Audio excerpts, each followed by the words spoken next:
I was in Washington, D.C. just a couple of years ago, driving down the middle of the street with Steve Brown was actually driving. We were doing our Courage Tour meetings and meetings with Mario Murillo. And man, all of a sudden, the guy's in the middle of the street with a crowbar, smashing windows. Every car that drove by, smashing windows and banging on them. He was like drugged out of his mind. Another time, I'm in a restaurant and a guy comes in with his hand behind his back, indicating he had a gun, holding me up. This is in Washington, D.C. So when I hear about the crime in D.C., I know firsthand what it's like. And that's in addition to have my own vehicle blown up once. So that's a spiritual vortex there. That's why I want to talk to you about what Donald Trump is doing to take back control of not only D.C., but this is a spiritual moment when he's coming back strong. He's coming in strong to say, hey, Chicago, New York, lawlessness is not going to be, sanctuary cities are not going to protect you. The spirit of lawlessness is under siege right now in America. And I'm glad it is. I'm going to give you some inside information about what's happening in the battle to take back the cities of America. I would say the demonic strongholds are under siege right now. Heaven is doing something wild. But I got a note here about my staff said you really ought to talk about taking back control, even in your own body, physically, because we had in our studio this week, I had a couple of miracle testimonies about the ongoing discovery we're making regarding the level 10 matrix, that people are literally bouncing back physically, cognitively, mentally, from all kinds of issues. And I just want to say this. If you go to lancewallnau.com, go to level10matrix.com, level10matrix.com, and you can get all the information. I've got a booklet for you there on like stem cells and the science of what I believe is a revolution in the human body. I just want you to check it out because we're getting testimony after testimony coming out of that. And you can talk to some of the consultants there and ask questions and get some information. Annabelle and I are huge supporters of this because we believe you can take your health back, you can take your life back, and we're believing that God is doing the work right now to take America back. And you're going to love this broadcast. Don't miss it. Don't forget, level10matrix.com. Oh, is there a number? 1-800-361-2270. All right, check it out. Well, there's a real meltdown over D.C. having the crime reduced. You know, it's so weird, right? You got freaking out people all over the country, Democrats over their corrupt, lawless cities, all having their minds blown up because Trump, with his federal authority in the capital of D.C., has cracked down on crime. How's that crackdown working? Don't let anyone bamboozle you. Here's some statistics. By the way, let's hear what Janine Pirro has to say, U.S. District Attorney for D.C. Hi, everyone. It is Monday, August 25th, and we continue with President Trump's surge to make D.C. safe and beautiful. Our law enforcement partners, along with the local police, made 86 arrests last night. That was a big night. 10 guns were seized off the street, bringing the number of arrests to 1,007 and 111 guns taken off the street. That means 111 guns can't be used in assaulting and killing people. I think the most important part of all this is that today, on August 25th, we are in our 12th day of no homicides. In spite of the fact that we have 101 homicides so far this year, it has been 12 days without one homicide.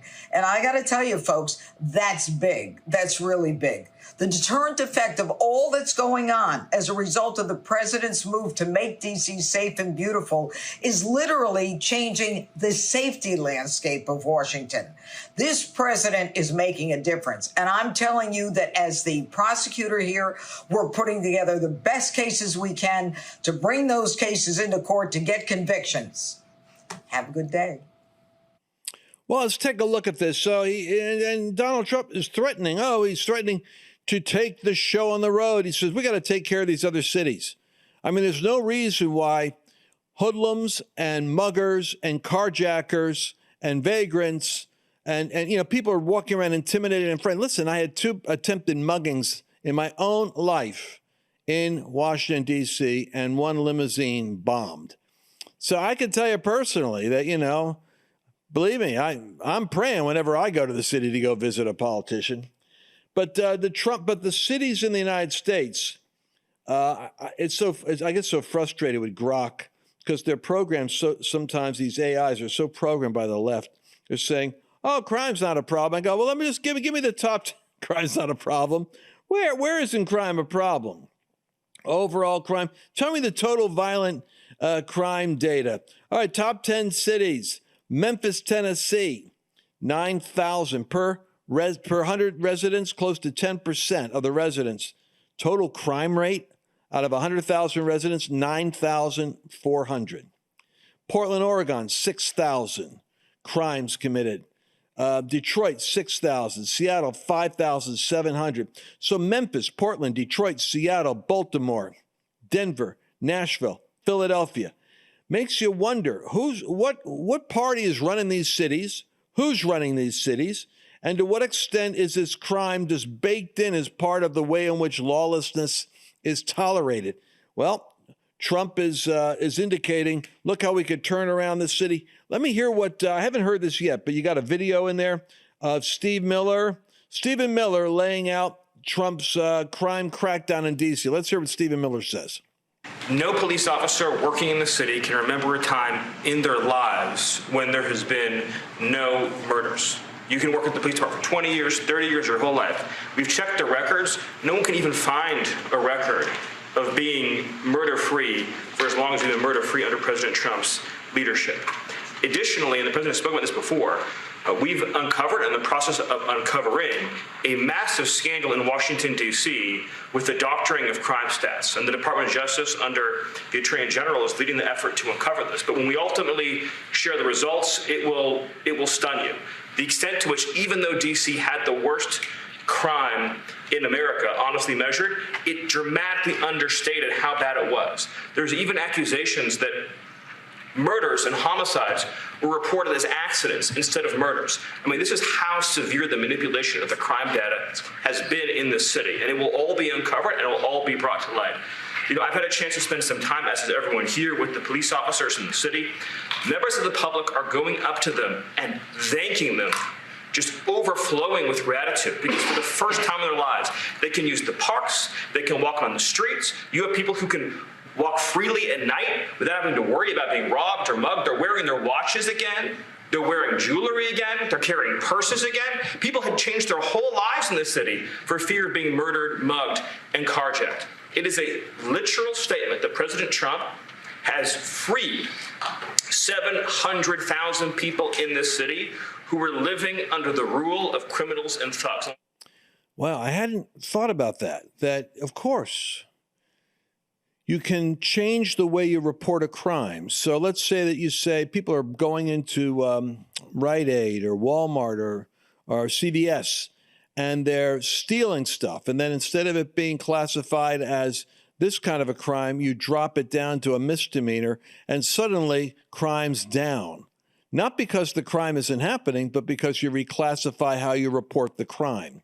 And that's what they're going to come up with. What actually happened versus the category of reduction. So carjacking, we know this, even with the doctored numbers. In Washington, is down 85%. It was, there was 190 carjackings in Washington. It was like, I was watching this. It was like a business in Washington, D.C. Carjacking, 190 in the last 6 months. It's down 85%. Robberies are down 42%, violent crime down 25%, and that happens when you have 1,000 arrests. And many other Democrat-run cities have essentially now thrown up a warning, like, oh, no, don't come here. We don't want you here. But Trump's going after something called cash bail.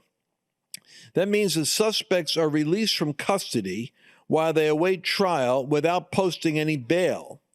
And as the name implies, supporters say the policy combats so-called systemic racism and protects the poor, but critics say it allows for dangerous criminals to be released right back into the street. This is where your Soros-funded DAs and your defund the police and you're changing on the laws regarding crimes, because the socialist idea is that they're victims and therefore they should be able to do what they have to do to survive.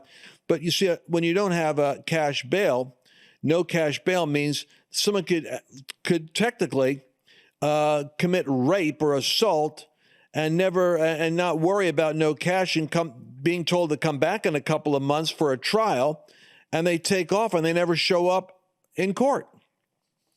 So Trump is actually going against that now. He's saying he wants to eliminate that. And he wants to federalize the process so that the people that are caught are going to be taken into federal, not local police, but federal custody, because federal judges are more likely to eliminate entirely, more likely to keep suspects in custody before a trial, especially more serious crimes like rape or murder. So it's Trump's way of saying, no, you're not going to have a no cash bail. We're going to lock them up till the trial happens. So this is kind of this is where, in the granular form, you start looking at this data and you go, man, no wonder we have people realizing that you're going to have real law and order. So Trump says in video 5, the Pentagon's planning to deploy a couple of thousand National Guard troops, maybe active duty forces, to Chicago. Watch this. And after we do this, we'll go to another location and we'll make it safe also. We're going to make our country very safe. We're going to make our cities very, very safe. Chicago's a mess. You have an incompetent mayor, grossly incompetent. And we'll straighten that one out probably next. That'll be our next one after this. And it won't even be tough. And the people in Chicago, Mr. Vice President, are screaming for us to come. They're wearing red hats, just like this one. But they're wearing red hats. African-American ladies, beautiful ladies, are saying, please, President Trump, come to Chicago. Well, like I said, I can give you a whole list of cities that actually need. Now, can the president do that? There's a challenge. And the challenge is he can federalize the District of Columbia because that's where the federal government is. You cannot do that in Chicago unless he was to federalize the National Guard like you do in a riot.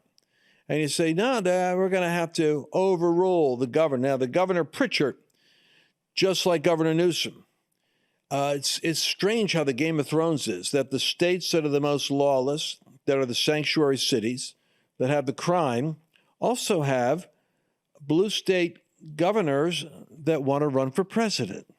And so Pritchard's going to grandstand this as a stand against tyranny, but I think he's going to have a problem because the governor, J.D. Pritzker, may be calling this an authoritarian power grab.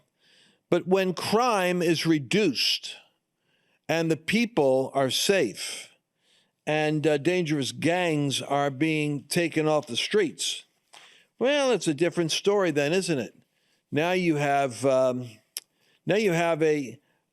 election subject, and I think Trump is doing something that's very shrewd.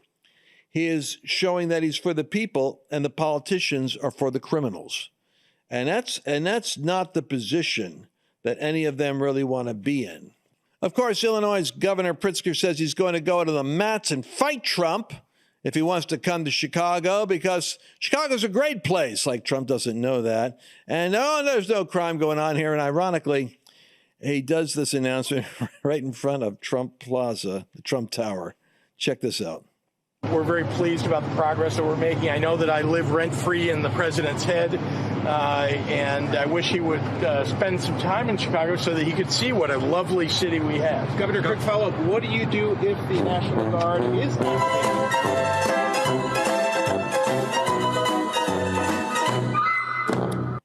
Yeah, and I think all of them are going to look kind of like a sitcom, because I don't think you're going to stop Trump. The only one that can stop Trump is Trump. Right now, he's on a roll. And that's the way it ought to be. We're going to be talking about a lot of these things. We got so much I want to talk about. I want to talk about the flag burning. I want to talk about the Bolton raid, what's going on there. And by the way, most of you guys might have missed this, but Trump says he's totally in favor of revoking the broadcast licenses for ABC and NBC. I'm telling you, he is blowing their minds. This is the counter-revolutionary moment. We'll have to cover this again tomorrow in tomorrow's broadcast. We'll see you then. Did you enjoy this latest episode? Please remember to share it with your friends, because the more knowledge you have, the better equipped you are to navigate the world.